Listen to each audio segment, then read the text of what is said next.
নমস্কার বন্ধুরা, সবাইকে স্বাগত দেববিতার হেসেলে। আজকের রান্না ফুলকপি রোস্ট। প্রথমে কড়াই বসিয়ে 3 চামচের মতো সাদা তেল নিয়ে নিচ্ছি।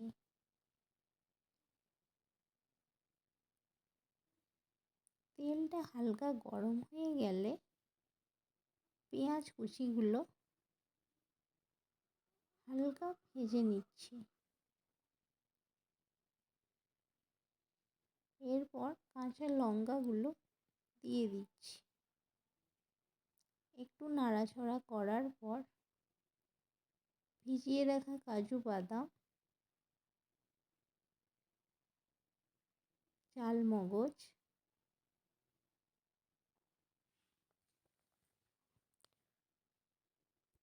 ও কিশমিশগুলো দিয়ে দিলাম। হালকা সবগুলোকে একসাথে নাড়াচাড়া করার পর জল দিয়ে নিচ্ছি,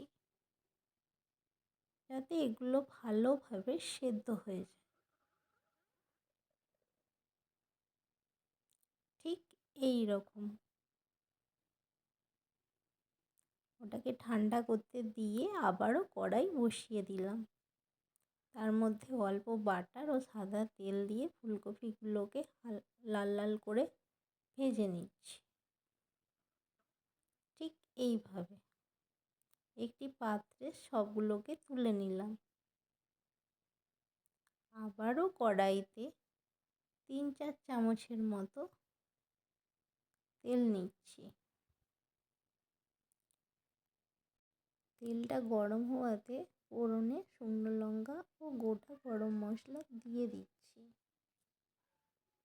এবার কেটে রাখা টমেটো কুচিগুলো দিয়ে দিলাম। একটু নাড়াচাড়া করার পর একে একে মশলাগুলো দিয়ে দেব। প্রথমে জিরে গুঁড়ো, ধনে গুঁড়ো, কাশ্মীরি লাল লঙ্কার গুঁড়ো আর আদা রসুনের পেস্ট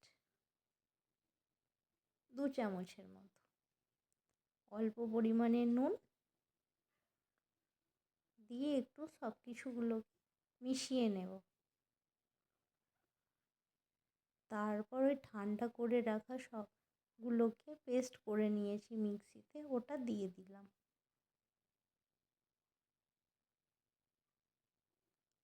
ওইটাই যে জলটা ছিল ওটাকে ভালো করে মিক্সিটা ধুয়ে দিয়ে দিলাম। দিয়ে এবার মশলাটাকে খুব করে কষে অল্প পরিমাণে জল দিয়ে দিলাম।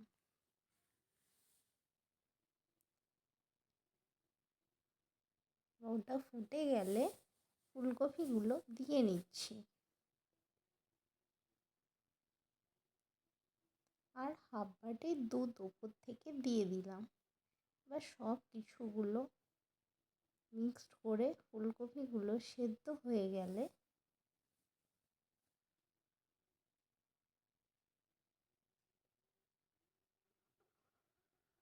ওপর থেকে গরম মশলা দিয়ে দেব।